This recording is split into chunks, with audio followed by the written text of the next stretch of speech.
People. Que pasa, sapa, say what they do. Now the first thing that is popping in the news that we see that Portmore, St. Catherine, it is under lockdown. It is under curfew, and we are speaking about for a week. And we are speaking about starting from 5 a.m. this morning, which is Wednesday, back to Wednesday. We are talking about of next week. So people, we are talking about a 7 days period. Now this was due to an incident that occurred at a call center. We are speaking about a place called Alarica. We are speaking about one of those BPO centers. We are speaking about a place that has a lot of employees. We are speaking about in excess of 700 employees. And it was said that at any one time, there were in excess of 50 persons in our one room working in some cubicles. We are speaking about a call center, like I said before.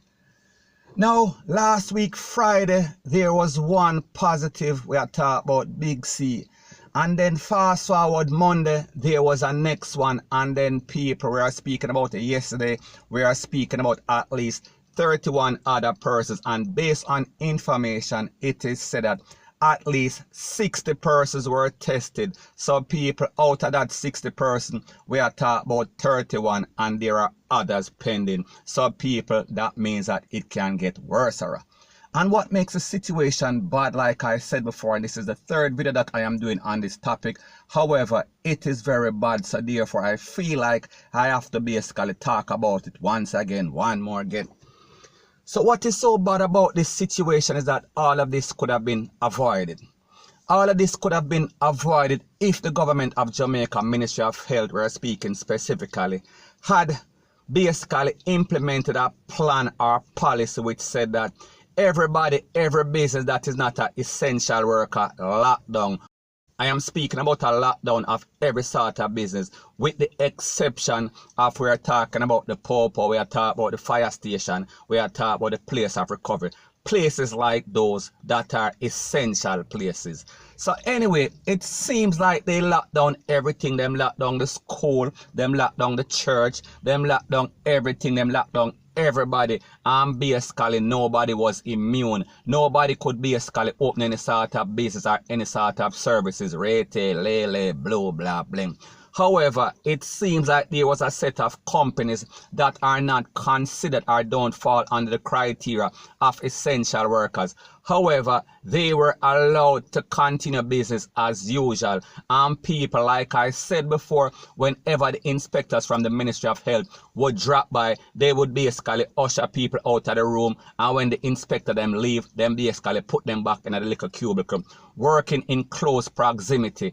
So the point is that that is how they ended up in the situation like it is right now. And people, we see the whole of Portmore, and we are speaking about even more, we are speaking even greater. We see Jamaica is now in panic mode because people, like I said, it is going to be mucho problem, a whole lot of problems. And I said this before in a previous blog that if they found one person positive, we can expect that a lot more are going to be positive because of the fact that this thing is so contagious. It is easily caught, point blank and period. And people, so said, so done. So anyway, since SHIT hit the fan and everything basically get out of hand, we see that the government is now doing some damage control, and now they are claiming, they are alleging that the Popo is investigating these call centers and the operators and owners, and therefore they might be charged. People, this should not be might. This should be they will be charged, because obviously we see that they did a lot of things wrong, and based on information coming from a lot of employees that were also interviewed, it was said that they were violating the protocols as it pertains to the Disaster Risk Management Act. I am speaking about the protocols as it pertains to public distancing, where it is said that not more than 10 persons supposed to be in any room or in any sort of close proximity. So people, we are seeing that persons are getting sick and people could eventually die from this. We are speaking about the trickle-down effect. We are speaking about the domino effect. So people, they should be charged for some sort of CRIME because they were responsible because of their inconsistency consideration because of their negligence, because of their irresponsibility. So the moral of the story is this: the whole of Jamaica and specifically Portmore, they are now in panic mode because we see the positive for the big C. We are talking about it jump from 70 something to 105, I think. So people, we are talking about big time problem, point blank and period. So anyways people, that is my views on the whole thing as it pertains to that. And like me say, it is just my views and opinion. It is not the gospel. Your views and opinion can be respectfully different from mine, but let me know what you think in the comment section. Bless up. Now before I move to the next part of my video, please subscribe to my next channel. It is called Jamaica Dancehall Source, one word. Don't put any space between the words. And people, I will be uploading news items on that channel, and I will pin the channel in the description of this video. And also please subscribe to this channel. It is called True Jamaica Buzz. And also please press the notification bell or icon, and also press all in the option. Thank you. So the next thing that is popping in the news is that we see that the Chinese government, they've been getting a lot of bashing lately because they are discriminating against other persons. We are speaking about persons like myself. May I talk about BLACK and specifically Africans in their country. So therefore the ambassador of one of those African nations, she came out and she was basically giving them a piece of her mind. And people, when we talk about an ambassador that have some BALLS, we are talking about intestinal fortitude, we are talking about backbone. This is a lady that is standing up for her rights and justice. So people, take a listen, take a look, and then I'll give my piece. To my fellow African diaspora, a very good day to all of you. My name is Ambassador Arikana Chihombori Kwao. Over the past couple of days, I've received many messages, emails, phone calls, and video clippings of the abuse that is being meted to our fellow African diaspora living in China. I've watched in horror Africans roaming the streets of China with their possessions after being evicted out of their homes simply because they're Africans. I've watched Africans roaming the streets with their suitcases and at times with nothing at all, roaming the streets after being thrown out of their hotel rooms simply because they're Africans. I have watched women carrying babies roaming the streets of China with nowhere to go after being thrown out of their homes simply because they're Africans.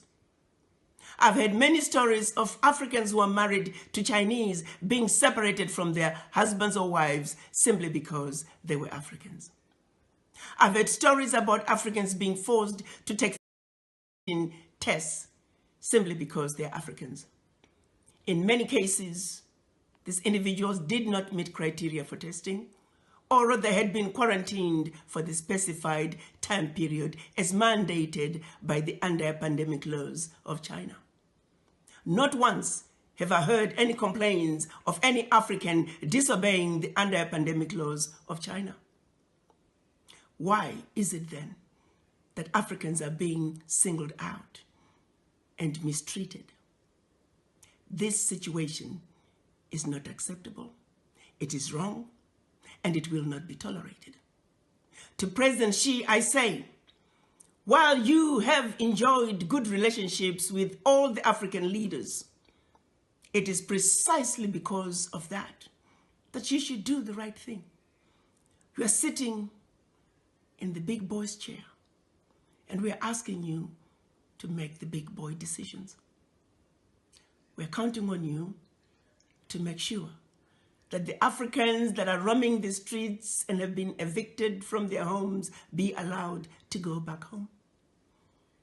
We're also asking you to make sure the Africans who are roaming the streets because they have been thrown out of their hotel rooms be allowed to go back to their hotel rooms. As we speak, President Xi, may I remind you that we have over 10 million Chinese residing in Africa, where we have welcomed them with open arms. We have allowed the Chinese to establish themselves to marry Africans and live happily ever after in our Africa. Why can't Africans be awarded the same welcome that we have given to millions of your citizens? What is being done to Africans in China is deplorable, and the world cannot stand by and allow it to continue. While we understand that the majority of the Chinese are good people, they're good citizens in China as well as in Africa. However, sadly, among them, there are a few bad apples. A few bad apples that have chosen to give China a bad name. A few bad apples that are making China look bad in the eyes of the Africans. This is a situation that cannot be allowed to continue. President Xi, you are a good man. And we would like the relationship between China and the African governments to continue unabated. But the behavior that's coming from a few of your citizens will not be tolerated. And we're counting on you to do what is right, to do what is just, and to do what is fair. The Africans are no longer going to tolerate this abuse. From the Chinese or anybody else for that matter. The African youth are enraged. We're asking, when is enough going to be enough? President Xi, the power is in your hands. We value, as Africans, our relationship with China. Please do not allow a few bad apples within your citizens to ruin what is otherwise a wonderful relationship between China and the African countries. As a united citizens, as a united African citizens in the diaspora, we are asking you, President Xi, to do what is right, to do what is just, and to do what is fair. The children of Africa are saying, enough is enough. The of Africans at home and abroad, be it in China or on the continent, has got to stop. You may not be aware of some issues, but as a united African citizenry in the diaspora, we hope you will receive our message in the spirit with which it is being delivered to you. You are a good man, President Xi. We trust you will do the right thing. I thank you. Now, people, as it pertains to these Chinese, we see that a lot of countries, a lot of governments, they let them in, they welcome them in with open arms. They extend the olive branch. They make sure that they are respected. However, we see that a lot of times when they come to other persons' places, and specifically in Jamaica, them break the rules, the laws, and the regulation. They do not show respect for nothing other than money. And people, don't get it twisted, don't get it misconstrued. I am not saying that every person from there is the same. Me just say, if you ask people in a general, most persons are going to say, it is their MO, that is what they are like, and that is based on their history, that is based on their past. And people, them have a saying that goes something like this: if somebody shows you who they are, believe them, believe that is what they are, point blank and period. And the record is there, the evidence is there.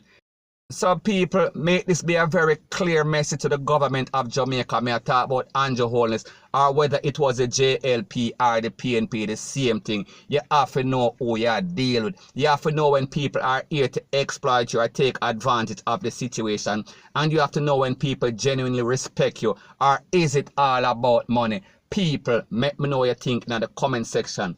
However, in this case, we see that this ambassador from Africa, she is putting down her foot. She is standing up against the wrongs. And people, she is showing that she have some BALLS. We are talking about like where the hog them have. People, she is not joking. She is standing up for rights. She is standing up for justice. And I hope that the government of Jamaica, may I talk about whether the PNP or the JLP, and Andrew Holness as a leader right now, may I talk about the JLP, that they can also make sure that they are respected. Make sure that when you open your arms and let these persons in, them show you likewise respect. So my point is that just imagine any Jamaican, any typical Jamaican, we are talking about white, brown, we are talking about black, whatever the case is.